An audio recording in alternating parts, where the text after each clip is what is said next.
অঁ এই বছৰটোত মানে সমৰতা আমাৰ মাজত নোহোৱা হ'ল। এতিয়া প্ৰতীপ বৰুৱা ডাঙৰীয়া আমাৰ মাজৰ পৰা নোহোৱা হ'ল। অসমৰ বৌদ্ধিক জগতত তেখেতে সন্মুখৰ পৰা নেতৃত্ব লৈছিল। অসমৰ প্ৰতিটো সংকটত তেখেতে বৌদ্ধিক চিন্তাৰে জাতীয় জীৱনক বাট দেখুৱাইছিল। অসম আন্দোলনৰ পৰা অসমৰ প্ৰতিটো জটিল ক্ষণত সংকটৰ সময়ত বৌদ্ধিক চিন্তাৰে অসমক আগুৱাই নিবৰ বাবে, অসমৰ খিলঞ্জীয়া মানুহক আগুৱাই নিবৰ বাবে সন্মুখৰ পৰা নেতৃত্ব দিছিল, বাট দেখুৱাইছিল। আৰু তেনে এজন ব্যক্তিত্বৰ অধিকাৰী ব্যক্তিক আমি হেৰুৱালোঁ।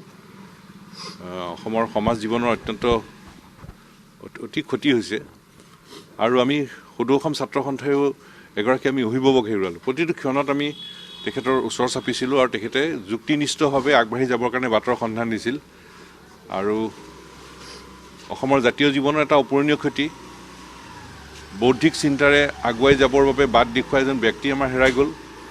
আৰু সঁচা অৰ্থত অসমক মনে প্ৰাণে ভাল পায়, অসমৰ খিলঞ্জীয়া মানুহৰ সুৰক্ষিত ভৱিষ্যতৰ বাবে সততে সচেতন হৈ বাটৰ সন্ধান দিয়া এজন ব্যক্তিক হেৰুৱালোঁ। আৰু সদৌ অসম ছাত্ৰ সন্থাই আমি এগৰাকী অভিভাৱক হেৰুৱালোঁ। প্ৰদীপ দাৰ আচলতে কি মানে মানুহ হিচাপে প্ৰদীপ দাই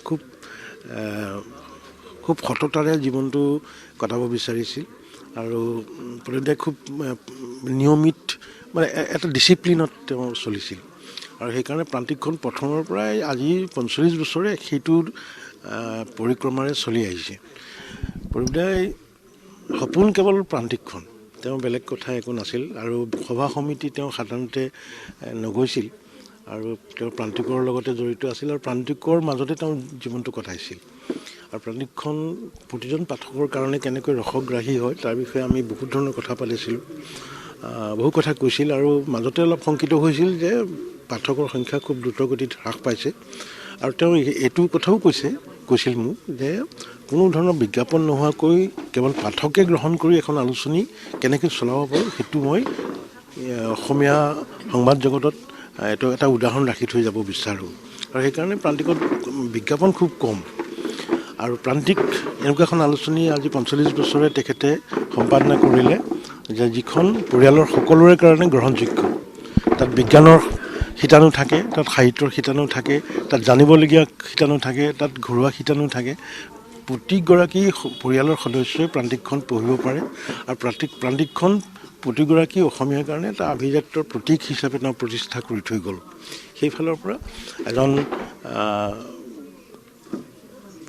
খুব দায়িত্বশীল এজন সম্পাদক আমি অসমীয়া সাহিত্যই হেৰুৱালে।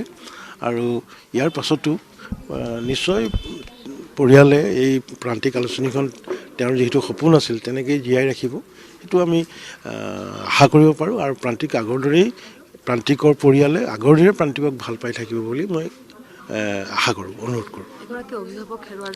হয়, সেইটোতো হয় যে প্ৰান্তিকত যেতিয়া মই প্ৰথম উপন্যাস লিখিবলৈ লৈছিলোঁ, প্ৰথম গল্প লিখিবলৈ লৈছিলোঁ, প্ৰদীপদাই মোক শিকাইছিল কেনেকৈ চৰিত্ৰবিলাক নিব লাগে, এখন উপন্যাস কেনেকৈ পাঠকৰ মনোগ্ৰাহী কৰি তুলিব পাৰি, প্ৰদীপদাৰ পৰা শিকিছিলোঁ। গতিকে আৰু সম্পাদনা, এখন আলোচনী কেনেকৈ সম্পাদনা কৰিব লাগে, এইবিলাক প্ৰদীপদাই মোক বহুত ধৰণৰ কথা পাতিছিল। গতিকে এজন অভিভাৱক নিশ্চয় আমি হেৰুৱালোঁ। অসমীয়া সাহিত্যই এজন ভাল সম্পাদক হেৰুৱালে, এজন অভিভাৱক হেৰুৱালে, এজন আমাৰ বৌদ্ধিক সমাজ শূন্য কৰি এজন মানুহ গুচি গ'ল। আচলতে 25 আৰু 26 এই 2টা বছৰ অসমীয়া জাতিৰ কাৰণে এটা বৰ দুৰ্যোগৰ বছৰ। হয়, আমি এজনকৈ সকলো হেৰুৱাই আছোঁ। হয়, আমাৰ প্ৰদীপদা 1938 চনৰ 3 ছেপ্টেম্বৰত ডিব্ৰুগড়ত জন্ম হৈছিলে। আৰু তেখেতৰ পিতৃটো আপোনালোকে জানেই, ৰাধা গোবিন্দ বৰুৱা। আৰু তেখেতৰ মাকৰ নাম আছিল লীলা বৰুৱা। আৰু তেখেতে 1981 চনৰ পৰা আমি প্ৰান্তিকখন, তাৰ আগতে তেখেতে ট্ৰিবিউন প্ৰতিষ্ঠানৰ লগত জড়িত আছিলে। আৰু তাৰপিছত তেওঁ নিজাববীয়াকৈ কিবা এটা কৰাৰ ইচ্ছাৰে 1981 চনৰ 1 ডিচেম্বৰৰ পৰা প্ৰান্তিকখন উলিয়ালে। আৰু প্ৰান্তিকখন তেখেতে মানে কৰিছিলে যে তেখেতে 8 বছৰৰ পৰা 88 বছৰলৈকে প্ৰত্যেকজন মানুহে ঘৰৰ পঢ়িব লাগিব, তেখেতে সেই দৃষ্টিভংগী লৈ প্ৰান্তিকখন আৰম্ভ কৰিছিলে। আৰু তেনেকেই সেইকাৰণে পৰিয়ালৰ সকলোৱে যাতে পঢ়িব পাৰে তেনেকৈ ধৰণে আমাৰ লেখাবিলাক চিলেক্ট কৰিছিলে, তেনেকৈ ধৰণে প্ৰকাশ কৰিছিলে।